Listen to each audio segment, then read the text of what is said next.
when I found out that I was the last speaker on, after you've had battle-weary 3 days of conference, I was a little bit concerned at first. And then I realised, actually, this is really appropriate because I'm dealing with the kind of fallout, which is a word used not so long ago, the kind of mopping up that happens when the action, the battlefield itself, has finished.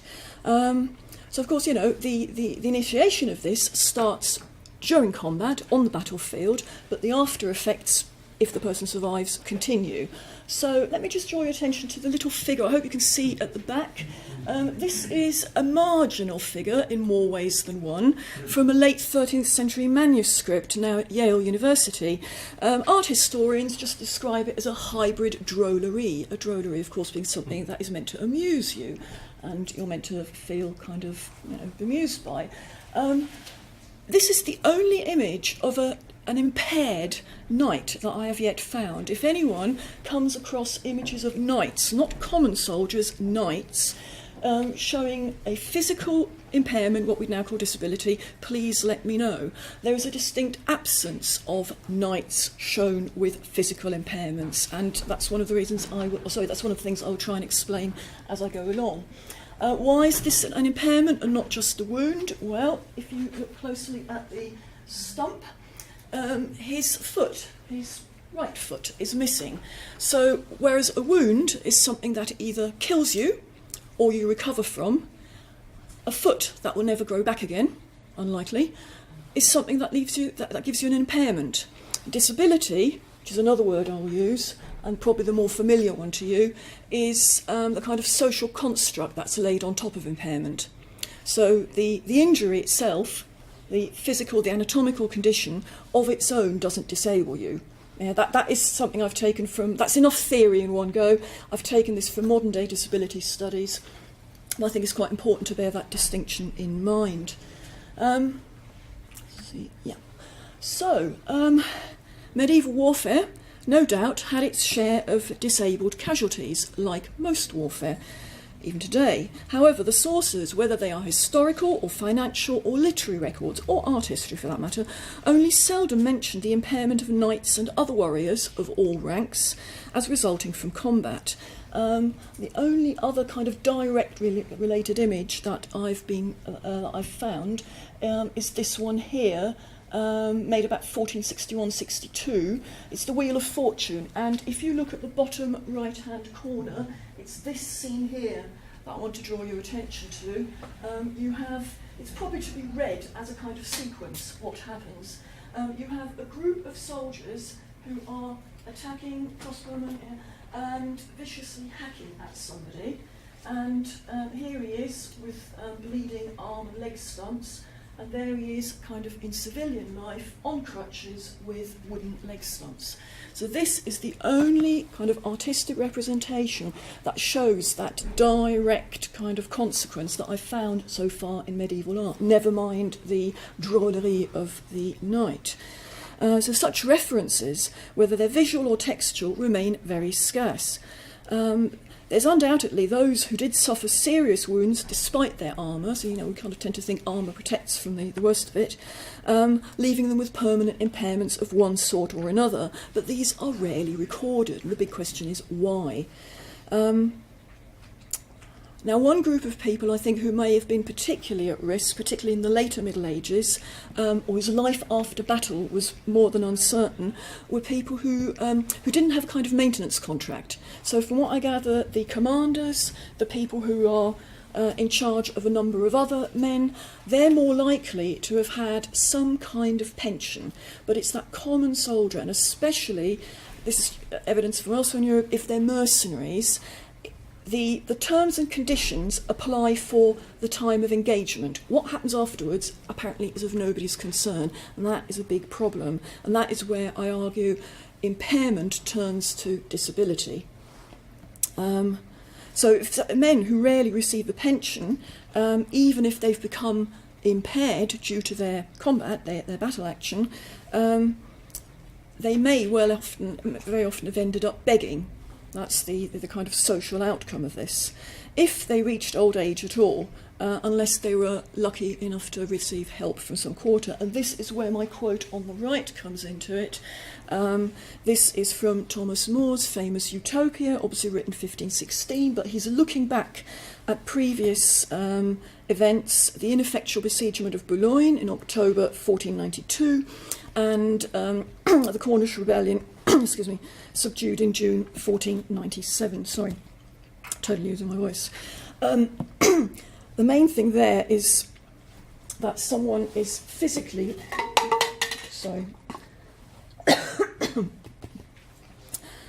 if someone is physically incapable of practicing their former trade and too old to learn a new one, that is when the disability sets in again. Okay. The other thing I'd like to ask for is a kind of chronological tolerance from you. Because there is so few evidence, in fact hardly any at all, I've been forced to kind of gallop through the full roughly 1,000 years that we take as the medieval period, and I think I've only got 2 examples that relate to Agincourt. Just to give you some idea of what, in what kind of context I've been able to find not so much disabled, but impaired combatants. So from literary examples, you get quite a lot, for some strange reason that I haven't been able to sort of figure out yet, in Scandinavian sagas, epics, you get a lot of mention of people who have some kind of orthopaedic leg impairment. Ornund Treeleg lost his leg below the knee in the Battle of Hafrsfjord, and had to wear a wooden leg, which gave him his nickname for the rest of his life. A life which significantly entailed active fighting in further battles. He became celebrated as the bravest and nimblest one-legged man ever to live in Iceland. So this is an example of someone I would consider impaired. Yeah? They have this injury, which results in the loss of a leg, but it doesn't prevent him from participating. Again, why? I'd argue because he was commanding people. Similarly, other characters from Scandinavian culture may be identified as orthopaedically impaired. Thorir Arnson, who lost a leg in a battle in 981, and Thorleif Kimby. They're both mentioned in something called the Eyrbyggja saga. Sorry, I can't pronounce this. Now, if you turn to what I call historical sources, this is my earliest one, Sigibert the Lame, who died about 508. Significantly named. He was king of the Ripuarian Franks, and he had one of his knees destroyed during a battle against the Alemanni at the fortress of Zilpich. Again, he continued acting as military leader. Then we've got Count Udo, who was hero of the siege of Paris in 885. He lost his right hand during the battle. According to the account by Abo, Udo had his missing hand replaced by an artificial one of iron, which was hardly less mobile and strong than his own hand had been. So again, here is someone whose impairment doesn't necessarily disable them from further action. Then Richard de Burgh lost his hand in Ireland in 1233 by Richard Marshall. Moving further on, going geographically further afield, another commander, this time on the Muslim side, Al-Ghazi of Aleppo, received a head wound in 1121, which a year later still left him afflicted by a kind of paralytic illness. But these characters are still around, they're still participating. Back to England, or Britain at least, when Berwick fell to the Scots in 1318, the Englishman, Roger de Horsley, lost an eye due to an arrow, but he survived. And then also during the Scottish Wars, we've got Archibald, Earl of Douglas, who also lost an eye in 1402, but this time to an English arrow. This did not disable him to the point of giving up active combat. Instead, he fought on the side of the Percys at Shrewsbury a year later, 1403, where he now lost one of his testicles, surviving this too, only to be killed by the English in France at Verneuil in 1424. Now, the summary of all this is these are people of higher status, as I said, commanders, so their experience of impairment is very different, arguably, from that of the lower ranks. In his study of armies and warfare, Michael Prestwich had asserted there is surprisingly little information on the wounds incurred in battles. Now, this may be quite true of the documentary record, but the archaeological record tells a slightly fuller story, and I use that word slightly with caution. The examination of human bones on the sites of a number of medieval battlefields indicates that the majority of wounds were actually old, healed lesions rather than fresh cuts made at the time of death. This suggests that they were sustained in previous battles and that the soldiers survived their injuries. The first archaeological excavation or evaluation was done, as the famous Visby battle, Gotland, 1361. It was excavated by Swedish archaeologists in the 1930s. I'm not sure if anyone's looked at the human remains since, because I reckon, with modern techniques, a lot more could be learnt from this. Nevertheless, the analysis from the 1930s, focusing on the mass graves, found that swords or axes were responsible for injuries in total to 456 skeletons, while arrows and spears had caused wounds in 126 skeletons. The sorts of injuries to the bone and which body parts they affected were statistically compiled. You probably can't read this. It's not really, I'll sum it up, but this is the kind of detailed analysis of where on the body the various wounds were found. Again, if modern paleopathologists would look at this, they would probably find that these are not necessarily fresh cuts, but some of these might be older ones from previous engagements. If you sum it up very, very roughly, about 15% of injuries are to the arms, and almost the remainder, 84%, are to the legs, upper and lower legs, 1% to kind of wherever. Had these soldiers survived the battle, this indicates they would predominantly have been orthopaedically disabled, leg disabled, like the image of the knight with a wooden leg I showed. More recently, Piers Mitchell conducted osteological research at the castle of Jacob's Ford in Galilee, which was destroyed by Saladin's troops in 1179. And he concluded that while a variety of sword and arrow injuries proved fatal, for example, deep cranial wounds, which would have killed somebody instantly, more superficial sword blows would be survived by the combatants. Now, with regard to head wounds, researchers indicated that the most common site for medieval head wounds, the site is known as the left precentral gyrus, which is basically that bit here on your head. That's also the area in the brain that is controlling motor functions on the right side of the body.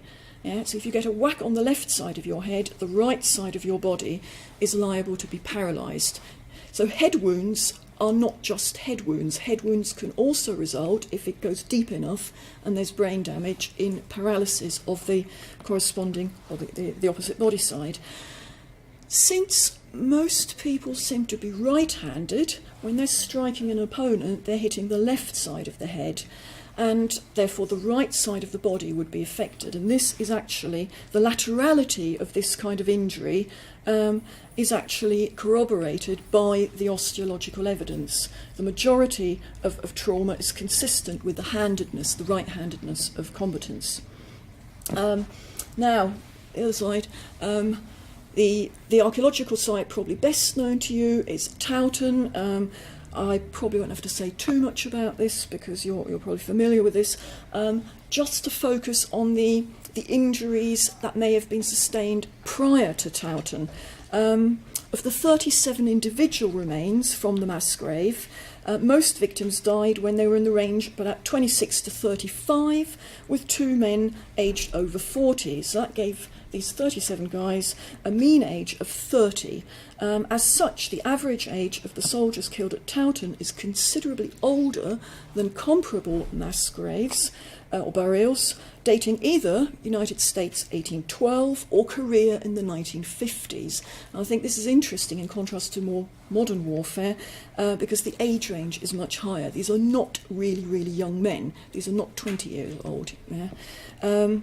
And this difference is not unexpected. It allows for the possibility that some of the combatants were the veterans and therefore the survivors, with or without wounds and impairments, of previous engagements. And this is exactly what they found at Towton.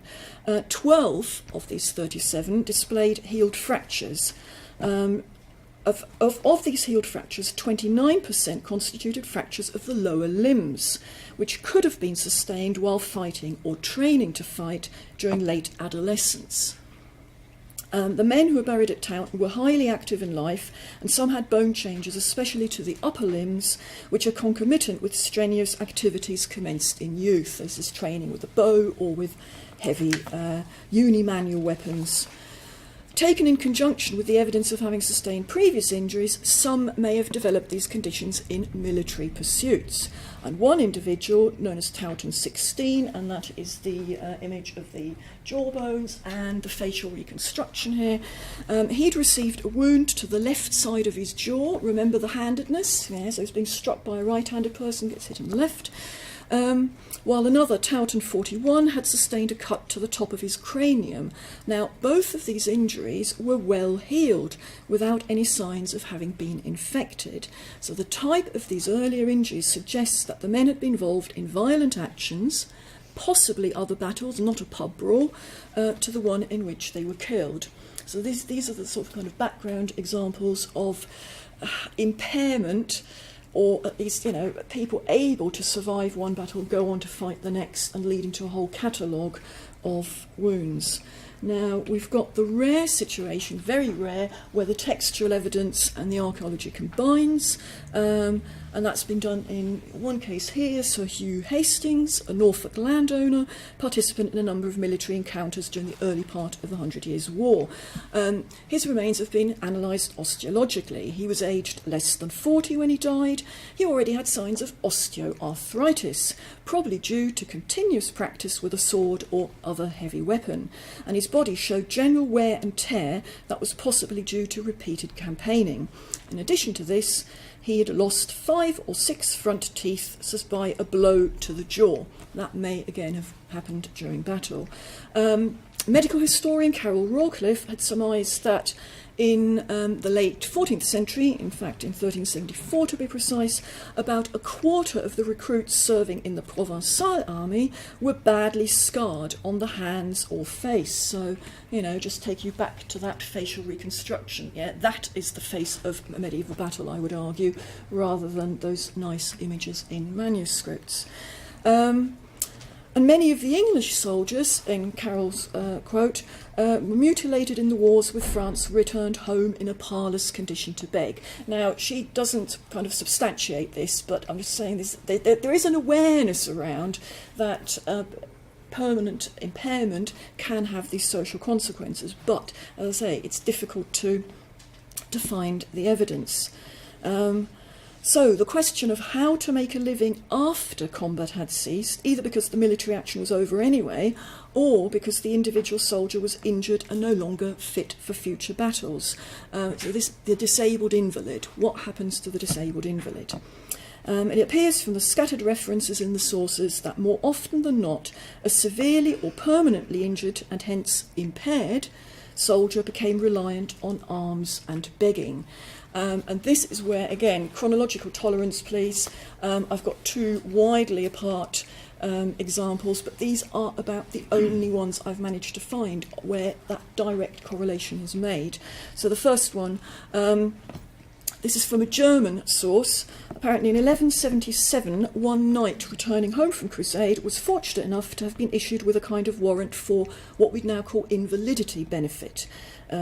He was given a letter by the Grand Master of the Hospitallers, which recommended him as a martyr, since he had been gravely wounded and spilled his blood for the cause of Christ, and therefore he was someone deserving of all the assistance, charity and sustenance those he presented the letter to would give, on account of his, these are the highlighted blue bits in the original Latin, on account of his truncated and lacerated body, which made him unable, impotence, to labour and useless for work.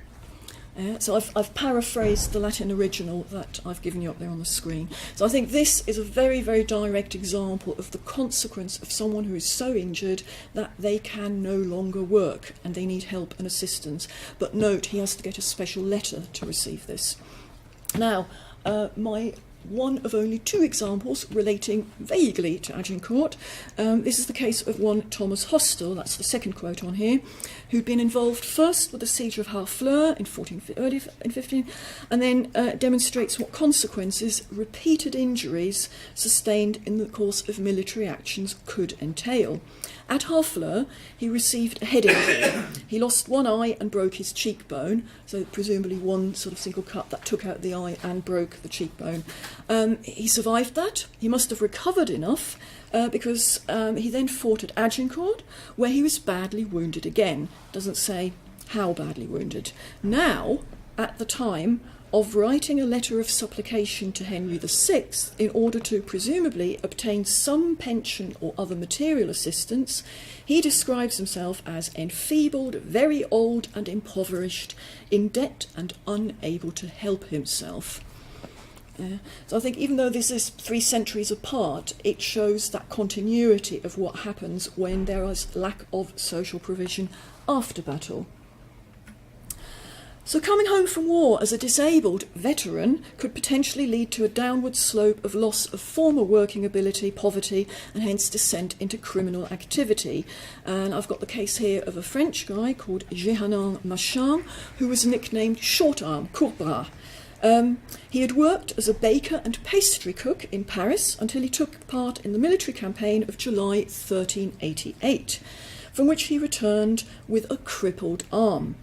Physical impairment resulting from warfare, as we've seen, is not unusual. In this case, Court Bras was prevented from practising his former trade, and instead he tried a stint at being a porter at the gates of Paris, but then he started petty thieving and begging for a living, finally degenerating to joining a band of vagabonds until he was convicted in 1390 of thefts and of kidnapping people. This is from a legal source. So I think if anyone's interested in doing future research into this kind of thing, I would argue legal sources are probably the best avenue because they're quite detailed. They give you this potted biography and they explain how somebody got to be in that state they are in this case, over only 2 years. It's impossible to quantify the number of disabled beggars who were former soldiers, but as such incidental references make clear, disabled veterans could end their days eking out a living in poverty and reliant on alms. How many of the maimed beggars were accused of fraud by the later Middle Ages, we cannot know. Certainly many of the genuinely disabled veterans will have come to be regarded with suspicion by this period, as they increasingly were then later in the early modern period. This is where this rather disturbing image comes into things. I'll just talk you through it. It is St. Barbara or St. Bath in Netherlands distributing alms. Is reaching into his pocket to donate some coins to the deserving poor, the widow, the deserving, the needy, and the orphan. Behind him is this rather curious figure of someone with a sort of slightly twisted, slightly crippled arm, displaying an amputated and mummified foot on a nice, clean, white sheet. Now this raises all sorts of questions. Whose foot is it? Is it his foot? How did he lose it? If it's not his foot, how did he come by it?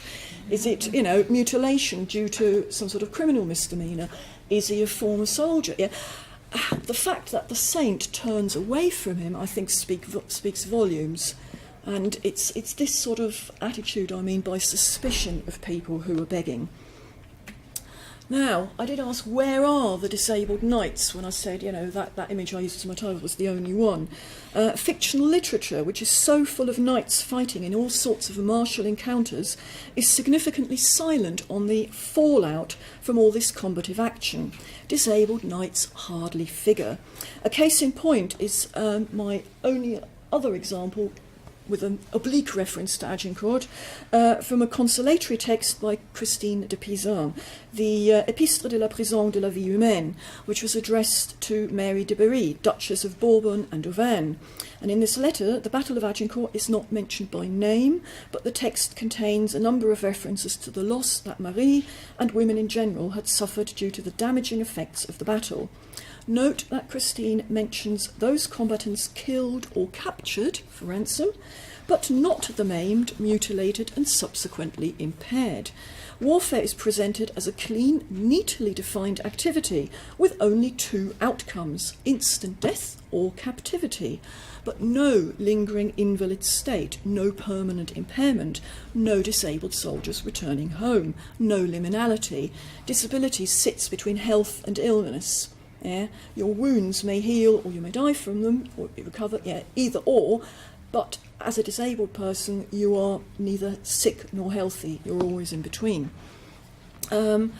Going back a bit further, in the book of The Order of Chivalry, which was translated from Catalan, into Middle English, Ramon Llull had made it very clear that the chivalric body needs to be whole and sound, without blemish, and essentially perfect in proportion and appearance. A man who is over great or over fat, lame of any member, or has any other evil disposition in his body, is not dignified or worthy enough to be received into the order of chivalry. My paraphrase of the Middle English there. And again, going back a little bit further, in a kind of theoretical text, disability may just about be hinted at. In Andreas Capellanus's The Art of Courtly Love, dating to the 1180s, he's got a number of didactic dialogues, and in one of those he cautions a lady that she should not reject her lover because of some deformity resulting from the common chance of war. He cites the loss of an eye as example of the deformity of the members which naturally and inevitably results from this bravery. So at least in this theoretical text there seems to be an assumption, hey, one of the likely outcomes of fighting is you're going to lose an eye, you're going to have your hand hacked off. It's not that nice. The reason for this invisibility of the disabled soldier in literary texts, especially courtly romance literature, has been suggested to concern matters of status and class. Such literary texts were written primarily for an elite audience, and most of the characters described also stem from the elite. Even when courtly epic does start narrating the nasty side of war, depicting the sometimes very serious wounds that heroes sustained, they either recover or die. As I said, there's no liminality. Life or death are the only outcomes, the only alternative outcomes. Disability, as an in-between state between life and death, fits uneasily into such binary schemes. Heroes in epics do not make for very good heroes if they become disabled and have to beg for a living. So, in real life, social status, during battle, during combat, the elites, the nobility, were more likely to be captured and held for ransom than to be, I would argue, to be maimed or mutilated. Yeah, you can get more money for someone who's left intact. Although it's difficult to ascertain quantitatively, the evidence seemed to indicate that the experience of impairment was something that was far more likely to affect the lower ranks, the common foot soldier, than knights or commanders. And that's why I had my list at the beginning, going through about 1,000 years of examples. Finally, one may corroborate the archaeological evidence of battlefield with civilian paleopathologies. There's indirect evidence from the extensive skeletal remains at St Mary's Spital in London of trauma injuries received by men who may, now this is a big may, have been veterans in various combats, who'd been injured and then perhaps fallen into poverty and taken into care by the hospital. The argument goes something like this. Anyone who was able to be looked after outside of the hospital was someone who had their own means. They don't have to end up in the hospital. Hospital is for paupers, people who need the care. If you're wealthy enough to continue living outside the hospital, you could probably pay for your own medical care. If you're a pauper, you wouldn't necessarily have received medical care. If, and these are the kinds of injuries I'll describe to you in a minute, you received medical care, it's likely to have happened on campaign. Again, if this is these sort of head injuries are due to a tavern brawl, if you're poor, you wouldn't have received the treatment. Yeah, but if you're poor, you wouldn't have ended up dying and being buried in the hospital. So that's the basis of the argument that the archaeologists have used to come up with the following biography of the bones. Bones indicate medical care, such as the trepanations for head wounds and other surgical interventions. And it's notable that this kind of treatment was only found in male skeletons at St Mary's Spital, which further strengthens the association between masculinity, male-specific occupations and violence. Of over 5,000 burials, only 6 individuals showed evidence of surgical intervention. So this corroborates the argument, if you're poor, you don't receive medical treatment that you have to pay for. And out of these surgical interventions, 3 of them were trepanations. I'm showing you 2 here. The first one had 2 healed trepanations. These here. And 1 wound may have been the result of sharp force weapon trauma. Another man, same age range at death, 36 to 45, that's these 2 images in the middle.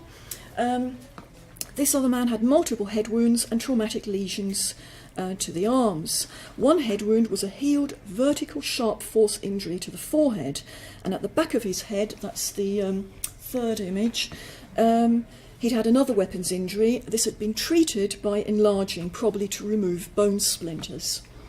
They survived these injuries. The bone had shown signs of healing. They must have survived for weeks, if not months, even years. I can't say quite exactly. And the 3rd skeleton, which is the 4th image here, shows a healed amputation of the right lower leg. This procedure is likely to have been performed possibly several months before his death, because enough bone had regrown at the leg stump, so you probably can't see it. Here's the left leg intact, here's the right leg flexed, there's the knee joint, and the leg finishes there, just below the knee. So the stump had started healing, but also the left leg showed signs of extra wear and tear. He was putting more weight on his left leg to compensate. In short, he lived with the amputation for some time before dying of unknown causes. So those with evidence of surgical treatment following severe blunt force, sharp force or penetrating injuries may have been involved in military campaigns in which their wounds were successfully treated by surgeons. We know at this period, well, you can't date them exactly, 1250 to 1400, but if you say 1300 to 1400, we know by then, even amongst the English forces, surgeons were part of the campaign. In Italy, they start in the early 13th century taking surgeons with them on campaign. There would certainly have been a number of veteran soldiers living in London, and those who suffered permanent mental or physical damage were likely to have been cared for by St Mary's Spital. The upshot of this archaeological possibility is that while battlefield sites and battle-related mass graves tell us about who died as the direct consequence of combat, these sort of civilian burials may tell us a lot more about those soldiers who survived combat but became disabled. And I'd say, again, future research, revisit civilian sites and look for evidence of people who may have been involved in battle for the aftermath. So, to conclude, I'm showing this picture here. It's a snapshot made in the 1960s by a famous American street photographer called Gary Winogrand. It's to remind us that disability as a result of military action is not something just way back in the past. And interesting enough, the problems associated with it are also not just way in the past. If you look at the image, none of the other veterans want to look at the cripple in the middle of the picture. They're all looking away. This is not the image that you put out as a recruitment poster to get people to join the army. Impairment alone, i.e. the physiological defect of loss of limb, eye or such, does not make for disability, as my examples from the medieval period have shown. One man who's missing a limb may continue to be involved in campaigns, the various tree legs from Scandinavian sagas, while another man ends his life in poverty in the graveyard of the hospital of St Mary's Spital. So, status, rank and socio-economic position is what turn a physical impairment into a disability. Thank you very much.